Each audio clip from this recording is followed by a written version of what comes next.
नमस्कार, welcome to the new India Nav Bharat निर्माण के इस प्लेटफॉर्म पे आपका स्वागत है।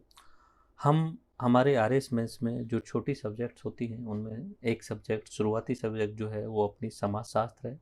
यानी हम जब पेपर 1 पढ़ते हैं तो पेपर 1 की यूनिट 3 आती है और उसका पार्ट ए आता है सोशोलॉजी।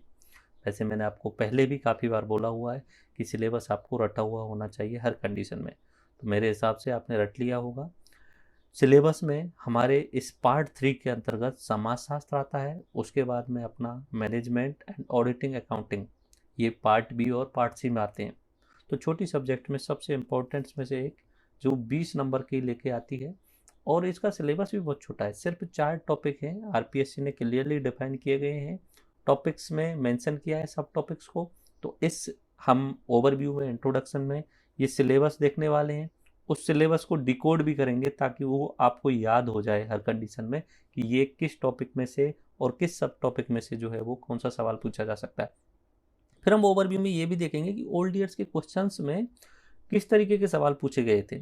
ओल्ड ईयर्स के क्वेश्चंस में जो सवाल पूछे जाते हैं उनसे आपको फ्यूचर में तैयारी कैसे करनी है, इसका पूरा खाका तैयार हो जाता है। मान लीजिए 2021 में और 18 में जो सवाल का लेवल है वो इजी टू मीडियम है और डायरेक्ट अगर सिलेबस के अकॉर्डिंग है, तो आपको बिल्कुल सिंपल तरीके से जो वहाँ मेंशन किया है सिलेबस में उन शब्दों पे 50-50 या मान लीजिए कि 50-50 शब्दों से रिलेटेड जो है वो अपना कुछ याद कर लेना है। और या इनडायरेक्ट तरीके से मान लीजिए तो 8-8 पॉइंट या 10-10 पॉइंट आपको याद कर लेने हैं की पॉइंट के रूप में।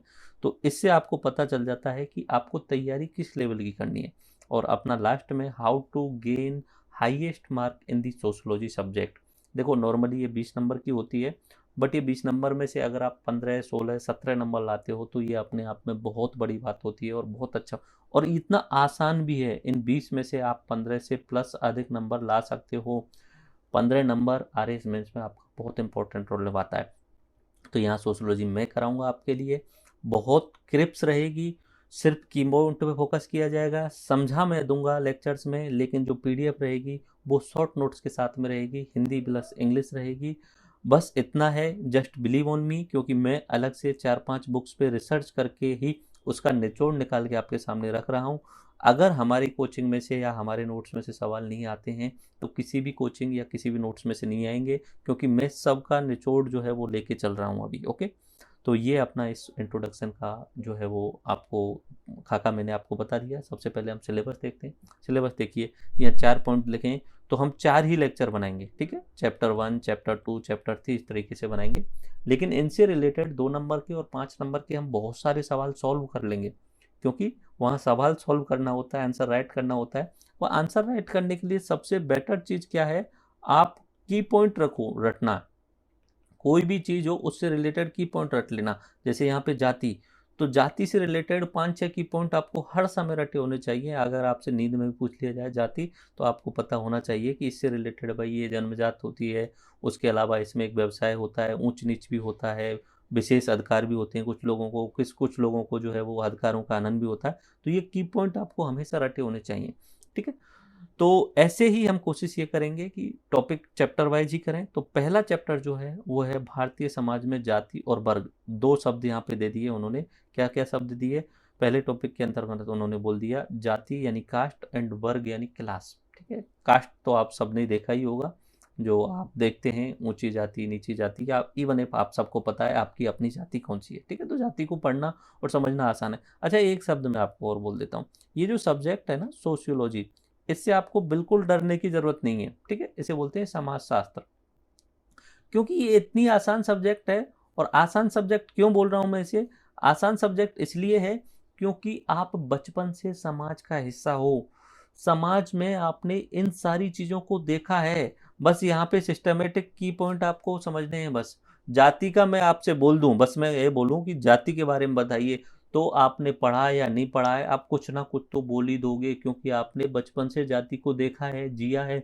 मैं अगर आपसे बोल दूं उच्च वर्ग या निम्न वर्ग पे कुछ बोलिए, तो आप बोल सकते हो, क्योंकि आपने समाज का हिस्सा हो। समाज शास्त्र है ना, तो समाज तो आप बचपन से जी रहे हो। तो ये अकेली सब्जेक्ट है, ये अकेली सब्जेक्ट है जो आप बचपन से जी रहे हो, ठीक है। बस अब यहाँ पे क्या करना है, एग्जाम के हिसाब से की पॉइंट्स को याद करना है और की पॉइंट्स को रटना है। ये जो सब्जेक्ट के चारों टॉपिक जो रहेंगे, मैं ऑलमोस्ट 30 पेजेज के अंदर कवर करने की कोशिश करूंगा, उससे बाहर एक भी सवाल नहीं आएगा। बट याद रखना, उन 30 पेजों का हर पॉइंट आपको रटा हुआ होना चाहिए। अलग जगह आपको 60 पन्ने, 100 पन्ने, 200 पन्नों के भी नोट्स मिलेंगे, बट मैं इतना कोशिश करूंगा, क्योंकि हमारा प्राइम उद्देश्य क्या है, आपका मेंस में मैक्सिमम मार्क होने चाहिए। और मैक्सिमम मार्क कौन कौन सी सब्जेक्ट में, छोटी सब्जेक्ट में। तो बस इतना ध्यान रखना कि जो मैं आपको 30 पन्ने दूं, उसका एक एक की पॉइंट आपको रटा हुआ होना चाहिए। तो यहाँ पे पहले बिंदु के रूप में उन्होंने बोला जाति और वर्ग, क्योंकि आप बचपन से जी रहे हो तो आपको सब पता है इनसे रिलेटेड। अब यहाँ पे हम देखेंगे कि जाति की प्रकृति क्या होती है, वर्ग की प्रकृति यानी नेचर क्या होता है, उद्भव, इनका ओरिजिन कैसे हुआ।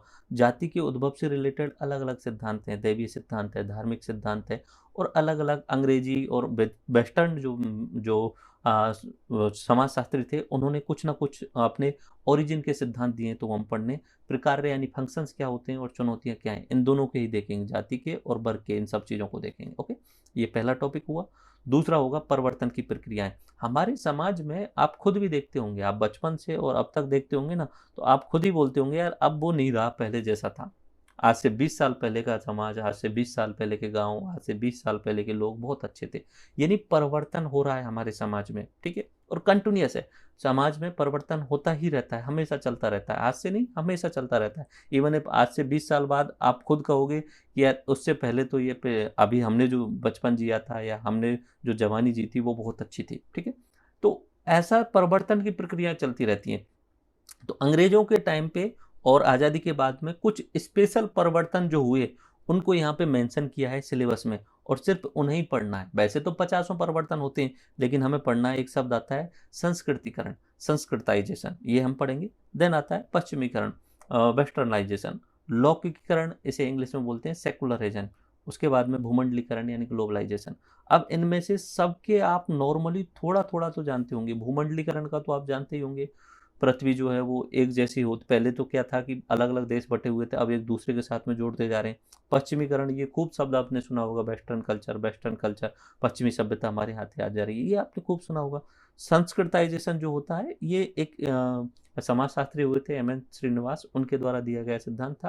तो इसमें जो है उच्च जाति के, जो निम्न जाति के जो लोग हैं, उच्च जाति के समाज या संस्कृति को अपनाने की कोशिश करते हैं, वो संस्कृताइजेशन होता है। तो देखिए, ये ज़्यादातर शब्द सुने हुए हैं आपके, बस अब हमें क्या करना है, इनसे रिलेटेड 10 की पॉइंट आपको याद करने हैं। किसी अगर समाजशास्त्री ने कुछ बोला है तो वो आपको 2 पॉइंट में याद कर लेना है, बस बस उतना ही याद और रटा हुआ होना चाहिए। क्योंकि एग्जाम में आप की पॉइंट लिखोगे, फ्लो चार्ट में लिखोगे, माइंड मैप के थ्रू लिखोगे, तो आपको नंबर लिखेंगे। याद रखना, मैं आपको कॉपी भी दिखाऊंगा जो टॉपर्स के द्वारा लिखी गई हैं, और जिनको कम नंबर दिए गए हैं उन कॉपी को भी दिखा दूंगा मैं। तो आप वहाँ अनुमान लगा लोगे। बतौले बनाने से जो है वो, आप जाति आपसे पूछ लें तो जाति पे आप, तो मैं तो ये बोल रहा हूँ कि आप में से कोई भी व्यक्ति ऐसा नहीं होगा जो जाति पे कम से कम 5 पन्ने नहीं भर सकता। सब लोग 5 या 10 पन्ने भर सकते हैं, लेकिन वो बतौले हैं, बातें हैं। बातों बनाने से जो है वो आपको मार्क नहीं मिलेंगे, आपको मार्क्स मिलेंगे की पॉइंट्स से। डायरेक्ट हिट होने चाहिए वहाँ एग्जामिनर के सामने वो की पॉइंट्स। अगर आप 10 की पॉइंट भी लिख देते हो तो आपको वो मजबूरन हाईएस्ट मार्क देने के लिए तैयार हो जाएगा। ओके, देन दूसरा टॉपिक होता है परिवर्तन की प्रक्रिया। थर्ड टॉपिक के रूप में उन्होंने दिया हुआ है भारतीय समाज के समक्ष चुनौतियाँ। अब चुनौतियाँ भारत के समाज की, इनमें से सारी चुनौतियाँ आपने देखी हुई हैं, सहन भी की हुई होंगी, आप इनमें से शिकार भी होंगे, आप इनसे अलग नहीं हो, क्योंकि समाज कैसा है। इसलिए मैंने बोला ये एक ऐसा सब्जेक्ट है जो आप फील कर रहे हो, जो आप इसे जी रहे हो समाज शास्त्र को। दहेज वाला किस्सा आपने चारों तरफ रोज अखबारों में पढ़ते होंगे, दहेज, आज दहेज पे, और आपसे मैं बोल दूं कि दहेज पे बोलिए और लिखिए, तो आप 20 पन्ने 30 पन्ने आराम से भर दोगे। दहेज पे, तलाक पे आप भर दोगे, बाल विवाह पे आप भर दोगे। लेकिन हमारा काम क्या रहेगा, टू द पॉइंट, की पॉइंट आपको रटना, और एग्जाम के हिसाब से क्या सवाल बन सकते हैं 2 नंबर और 5 नंबर के, उन पे फोकस करना। इन पे आप खुद भी बोल सकते हो। भ्रष्टाचार पे आप कितना नहीं बोल सकते, क्या क्या नहीं बोल सकते। आप रोज अखबार उठाते होंगे तो भ्रष्टाचार पे कितनी सारी चीज़ आती होंगी। अगला सांप्रदायिकता, ये जो धर्म के नाम पे दंगे होते हैं, इस पे आप 50 चीज़ें बोल सकते हो। गरीबी, बहुत सारे लोग गरीबी में जी रहे हैं, इस पे भी आप 50 चीज़ें बोलते हो। बेरोजगारी पे आप हजारों चीज़ें बोल सकते हो। मादक पदार्थ व्यसन, ये भी आपके समाज का हिस्सा है, तो आपको पता है कि ये जो नशे की आदत है, ये कैसे हो रही है, कैसे नहीं हो रही है, और इसको कैसे छोड़ा, सब आपको पता है। लेकिन यहाँ पे हम क्या करेंगे, की पॉइंट से रिलेटेड कुछ चीज़ें याद रखेंगे। उसके बाद में कमजोर तबके लाइक दलित, वृद्ध और दिव्यांग, इन 3 लोगों पे, 3 जो विशेष यहाँ पे कैटेगरी हैं, इन पे फोकस किया है। तो निश्चित सी बात है यहाँ से आपका इस वाले टॉपिक में से एक 5 नंबर का सवाल बनने के चांस रहते हैं। उसके बाद में नेक्स्ट टॉपिक है भारत राजस्थान में जनजातीय समुदाय, और जनजातीय समुदाय में भी उन्होंने मेंशन कर दिया कि भील, मीणा और गरासिया। थोड़ा सा इनका ओवरव्यू देखेंगे, लेकिन उन्होंने बोला है समस्याएं और कल्याण, तो सवाल तो यहीं से बनेगा, उनकी क्या समस्याएं और उनके कल्याण के लिए हमारी राजस्थान सरकार और केंद्र सरकार के द्वारा कौन कौन सी योजनाएं चलाई गई हैं, इवन संविधान में क्या प्रावधान किए गए, तो सवाल तो यहीं से बनेगा। बट थोड़ी सी उनसे रिलेटेड शब्दावली देखेंगे। तो ये 4 जो हैं वो हमारे टॉपिक हैं। मैं इंग्लिश में इन्हें बोल देता हूँ एक बार, क्योंकि बाइलिंगुअल रख रहे हैं हम।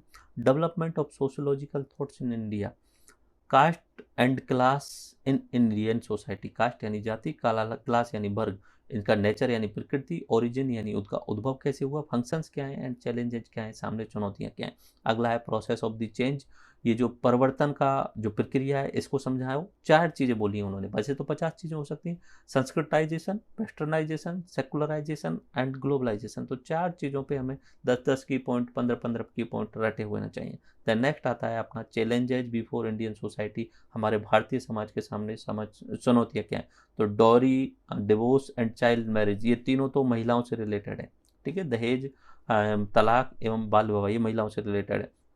सोसाइटी से रिलेटेड अगर बात करें, समाज से रिलेटेड, तो करप्शन समाज में होता ही है। उसके अलावा कम्युनलिज्म, पॉवर्टी, अनएम्प्लॉयमेंट और ड्रग, ये जो है वो समाज से रिलेटेड है। उसके बाद में उन्होंने बात करी है कुछ स्पेशल जो बंदे सेक्शंस हैं, वल्नरेबल, जो बिल्कुल ही जो है अभेद्य, दलित, एल्डरली यानी वृद्ध और डिसेबल्ड दिव्यांग, इनके रिलेटेड उन्होंने बात करनी है। देन यहाँ पे इंग्लिश में उन्होंने बोला है कि आपको भील, मीणा और गरासिया, इनसे रिलेटेड प्रॉब्लम्स और उनके वेलफेयर के लिए सरकार ने क्या क्या योजना चलाई है वो आपको करनी है।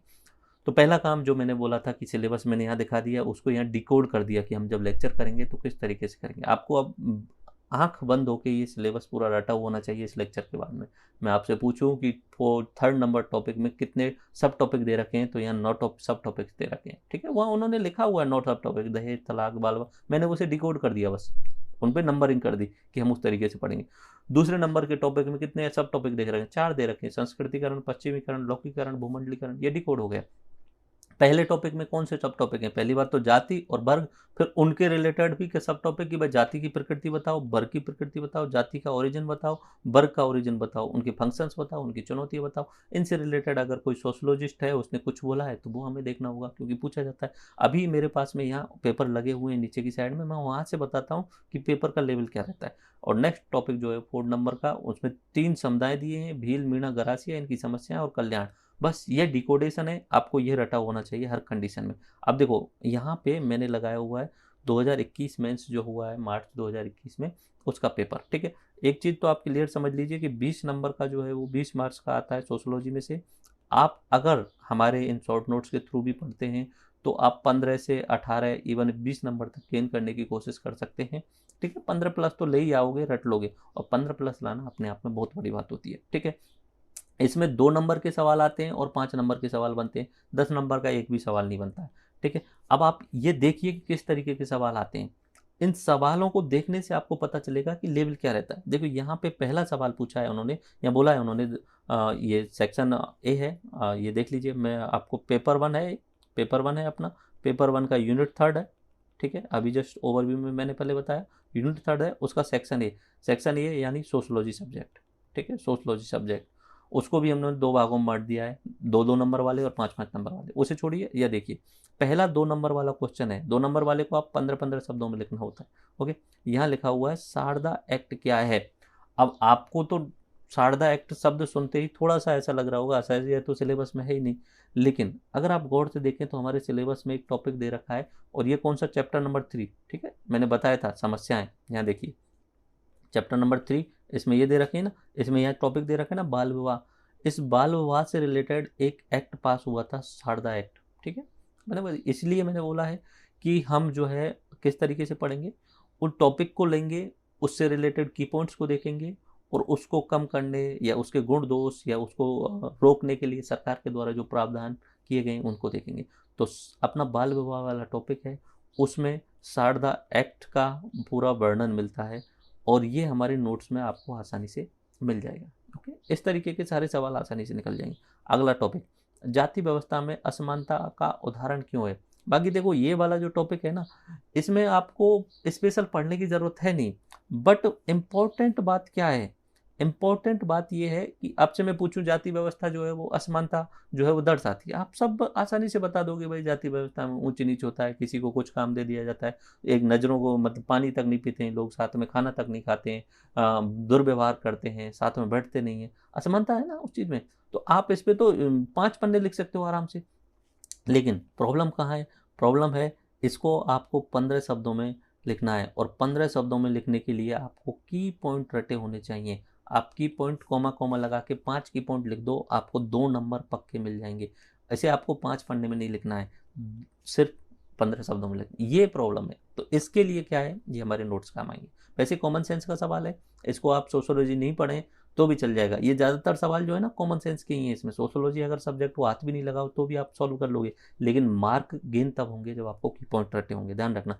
आपसे पूछ लिया जाए वैश्विक गांव, सोच समझ के आप कॉमन सेंस से कोई भी किसी व्यक्ति में पूछो यार ग्लोबल विलेज क्या हो सकता है, तो आप अनुमान लगाओगे कि यार वर्तमान समय में जो वर्तमान दौर है जिसमें ग्लोबलाइजेशन हो गया है, सब इंटरनेट से जुड़ गए हैं, आदान प्रदान हो रहा है वस्तुओं का, तो सब एक दूसरे के साथ में जुड़ चुके हैं। तो पहले विश्व जो अलग अलग खंडों में बटा हुआ था, अब वो एक दूसरे से साथ जुड़ गया है, तो एक तरीके से वो गांव जैसा बन गया है, एक गांव जो एक दूसरे से जुड़े हुए हैं, तो वो उसे ग्लोबल गांव बोले, वो यही है नॉर्मल, इसमें कॉमन सेंस लगाने हैं। बट हम इसे भूमंडलीकरण टॉपिक के अंतर्गत आप इसे देखेंगे और कुछ की पॉइंट्स को रटेंगे, जो अगर आपको 2 नंबर में पूछ लिया जाए यानी 15 शब्दों में पूछ लिया जाए, तो आप कॉमा कॉमा लगा लगा के 5 की पॉइंट लिख देना, आपको जो है वो ये 2 नंबर मिल सकते हैं। आप कहानी लिखेंगे तो शायद 2 नंबर नहीं देंगे वो। ओके, नेक्स्ट अपना राजनीतिक भ्रष्टाचार को परिभाषित कीजिए। सीधा सीधा नॉर्मल सा कॉमन सेंस का क्वेश्चन है, लेकिन फिर भी अगर टॉपिक देखें तो ये अपना चैप्टर नंबर 3 है ना, उसमें भ्रष्टाचार का सब टॉपिक आ रहा है, वो है। ओके, देन अगला है राजस्थान में वृद्धावस्था पेंशन की पात्रता क्या है। तो हमारे यहाँ पे टॉपिक दिया हुआ है, अगर आपको ध्यान हो तो ये टॉपिक ये रहा, कमजोर तबके, दलित वर्ग और दिव्यांग। तो दलित और वर्ग और दिव्यांग, इनसे रिलेटेड हमें वेलफेयर स्कीम्स जो हैं वो भी देखनी पड़ेंगी। बाकी ये अपना इकोनॉमिक सर्वे में कवर हो जाता है, बट यहाँ पे हम देख लेंगे उसे। भारतीय समाज की समझ चुनौती, उसमें सब टॉपिक है कमजोर तबके, और उसमें वृद्धजन वाला टॉपिक है, बाकी इकोनॉमिक सर्वे में आ जाता है। तो आप ये देखिए कि पेपर में क्वेश्चंस का लेवल तो आसान है, ठीक है, ज़्यादातर क्वेश्चन आप कॉमन सेंस से भी लिख सकते हो, लेकिन प्रॉब्लम कहाँ आएगी, अगर वो चीज़ जिसे आप 5 पन्ने या 10 पन्नों में लिख सकते हो उसे आपको 15 शब्दों में लिखना हो तो कैसे लिखेंगे, वो हम इस की पॉइंट के थ्रू जो है वो आपको पूरे लेक्चर सीरीज में बताने वाला हूँ। फिर उसके बाद में क्वेश्चन नंबर 6 है, जो 50-50 शब्दों में आपको लिखना है। एम.एन. श्रीनिवासन द्वारा प्रभु जाति को स्पष्ट करते हेतु कौन से लक्षण बताए गए हैं, ठीक है। तो एम.एन. श्रीनिवासन एक स्पेशलिस्ट सोशलिस्ट हैं, उन्होंने एक प्रभु जाति की अवधारणा दी थी, नॉर्मल सी बात है, तो उसके रिगार्डिंग यहाँ पे उन्हें बात करनी है, तो आसान है, जाति एवं वर्ण वाले टॉपिक में अंदर ये आ जाता है। ओके, नेक्स्ट अपना आता है राजस्थान की जनजातीय समुदायों की प्रमुख 5 समस्याएं। देखिए टॉपिक ही लिखा हुआ है वहाँ पे भी कि एसटी की समस्याएं, तो सीधा सीधा समस्याएं पूछ लिया। अब आपको 5 समस्या, कहानियाँ आप 50 बना लीजिए, लेकिन आपको की पॉइंट के थ्रू अगर पता होंगी और फ्लो चार्ट के थ्रू आप लिख दोगे तो आपको पूरे नंबर बन जाएंगे, कहानी बनाने से जो है वो आपको नहीं मिलेंगे। देखिए कुल 7 सवाल पूछे गए हैं, 2 मार्क्स वाले 5 सवाल थे, 5 मार्क्स वाले 2 सवाल थे, ठीक है। पहला जो चैप्टर मैं बोल रहा हूँ जाति एवं वर्ग, उससे 2 सवाल पूछे गए, ठीक है। उससे 2 सवाल कौन कौन से पूछे गए, एक तो ये है एम.एन. श्रीनिवासन वाला, और एक ये है जाति व्यवस्था में असमानता वाला। उसके बाद में भूमंडलीकरण से ये ग्लोबल विलेज वाला सवाल पूछा गया है। उसके बाद में भ्रष्टाचार, वृद्धजन और बाल विवाह, 3 सवाल पूछे गए हैं अपने चैप्टर नंबर 3 से। भ्रष्टाचार सीधा सीधा पूछा है, राजनीतिक भ्रष्टाचार। वृद्धजन से रिलेटेड सीधा सीधा पूछा गया है वृद्धावस्था पेंशन, और बाल विवाह से रिलेटेड सारदा एक्ट पूछा गया है। और चौथा एसटी की समस्याएं, सीधा सीधा पूछा गया, ठीक है। अब क्या ध्यान रखना है, लर्निंग्स क्या मिल रही हैं इस 2021 के पेपर से। पहली बात तो stick to the syllabus, syllabus पे ही रहना है, 50 चीज़ें नहीं रहनी है। सोशोलॉजी की आपको मोटी किताब नहीं पढ़नी है, सोशोलॉजी की या तो अपने नोट्स या कोई भी कोचिंग में कहीं भी पढ़ते हो उनके स्पेशल जो नोट्स हैं उन पे ही स्टिक रहना है और सिलेबस के अकॉर्डिंग रहना है। होने को तो सोशोलॉजी की बहुत मोटी मोटी किताबें मिल जाएंगी, आपको 500-500 पन्नों की किताब मिल जाएंगी, लेकिन नहीं, वहाँ नहीं रुकना है, सिर्फ 1 रिसोर्स यूज करना है और वो भी शॉर्ट वाला, ठीक है। और बार बार रिवीजन करना है, क्योंकि की पॉइंट जो होते हैं ना, देखो समझने को, इसमें समझने वाली सारी बातें आपको पहले से पता है, इनमें से आपको ऐसा हो ही नहीं सकता कि आपको एसटी की समस्या नहीं पता हो, ऐसा हो नहीं सकता कि आपको जाति व्यवस्था की असमानता नहीं पता हो, ऐसा हो नहीं सकता कि आपको वैश्विक गांव शब्द सुना नहीं हो, ऐसा हो नहीं सकता कि आपने जाति और वर्ग नाम सुना ही नहीं हो, ऐसा नहीं हो सकता कि आपने भ्रष्टाचार नहीं सुना। सुने सब हैं, सबका आंसर लिख सकते हो, लेकिन क्या होगा, इंपॉर्टेंट मार्क तब मिलेंगे। मैंने आपको बोल दिया कि पहले हम नॉलेज पे फोकस करते थे, अब हमने क्या है, इंटेंशन चेंज किया है, क्योंकि सिलेक्शन चाहिए तो नॉलेज के साथ में रट्टा, और रट्टा किसका, की पॉइंट्स का, ठीक है। और इसीलिए हम शॉर्ट नोट्स जो है वो उसी तरीके से बना रहे हैं। देन मैं यहाँ पे RS एग्ज़ाम 2018 वाला भी सोशोलॉजी का पेपर लगाया हुआ है। आपको पता ही है कि पेपर 1 की यूनिट 3 में पार्ट 1 आता है अपना सोशोलॉजी वाला, 20 नंबर का आता है। तो देखिए एक एक सवाल देखते हैं। यहाँ शब्द है असंस्कृतिकरण, ठीक है। अगर आप देखें तो हमारा एक टॉपिक है संस्कृतिकरण वाला, उसके साथ में ही ऑटोमेटिक एक असंस्कृतिकरण वाला टॉपिक भी शामिल होता है। तो ये हमारे नोट्स में नॉर्मली आसानी से मिल जाएगा आपको, ठीक है। तो बस ये आप समझ पा रहे होंगे कि बिल्कुल सीधा सीधा सवाल है। आप कुछ की पॉइंट रटे हों, आप 2 लाइन के अंदर लिख पाएंगे। चीज़ों को 15 शब्दों में लिखना है, क्रिप्स लिखना है और टू द पॉइंट लिखना है। देन अगला है सीमंतोनयन संस्कार।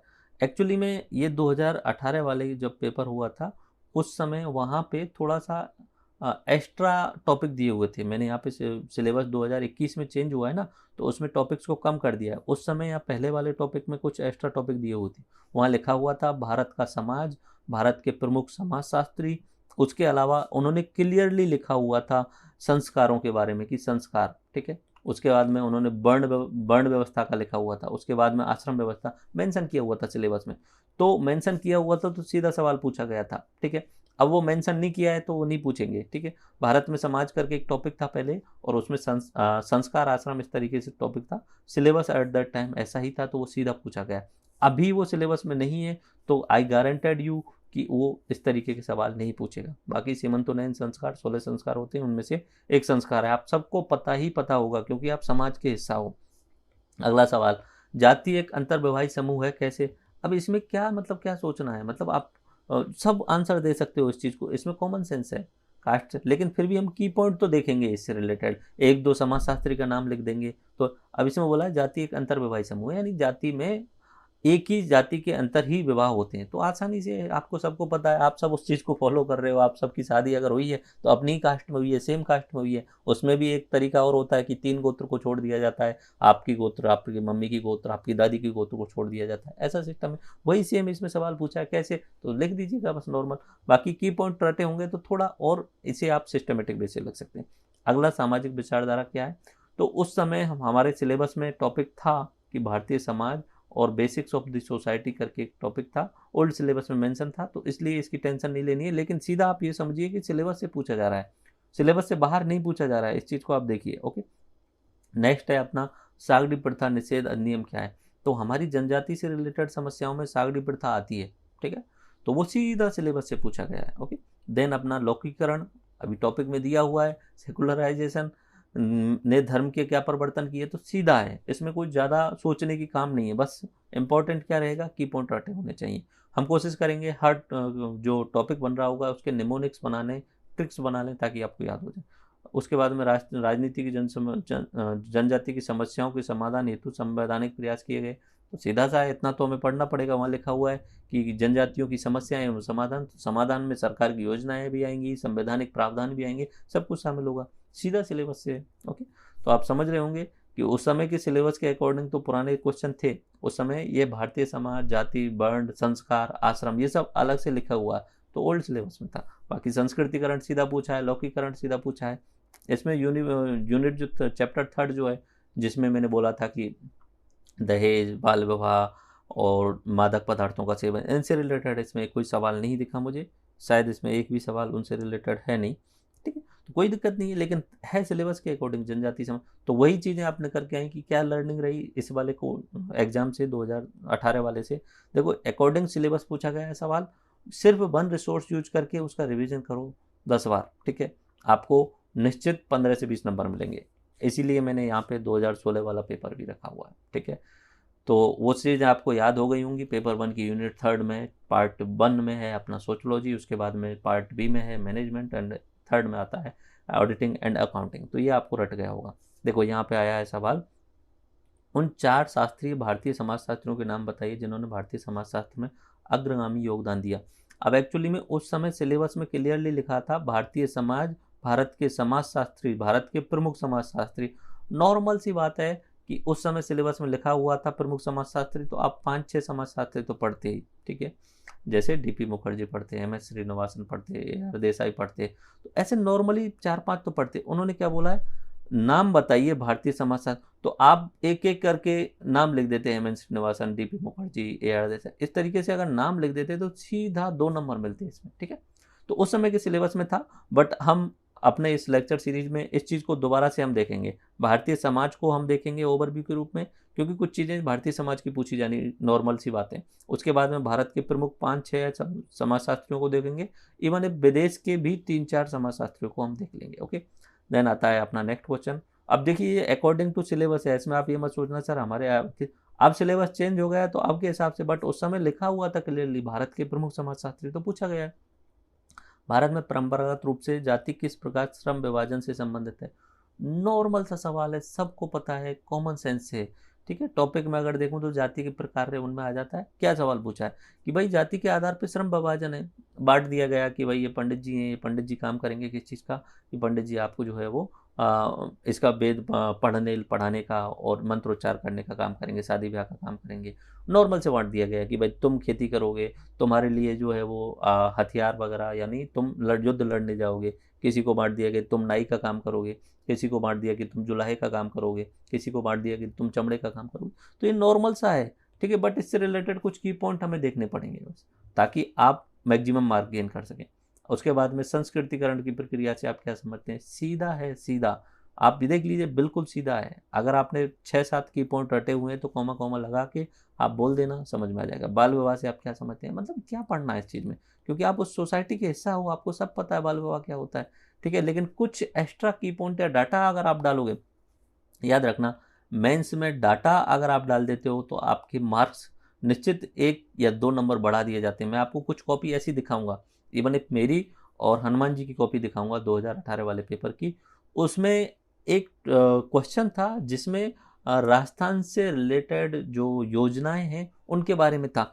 मैंने सारी योजनाओं को मेंशन किया था और सिर्फ डाटा जो है वो याद डाटा नहीं डाला था। एक्चुअली मैं रट नहीं पाता हूँ चीज़ों को, तो मैं पहले रट्टाफिकेशन पे फोकस भी नहीं करता था, सिर्फ नॉलेज गेन करने पे बात करता था।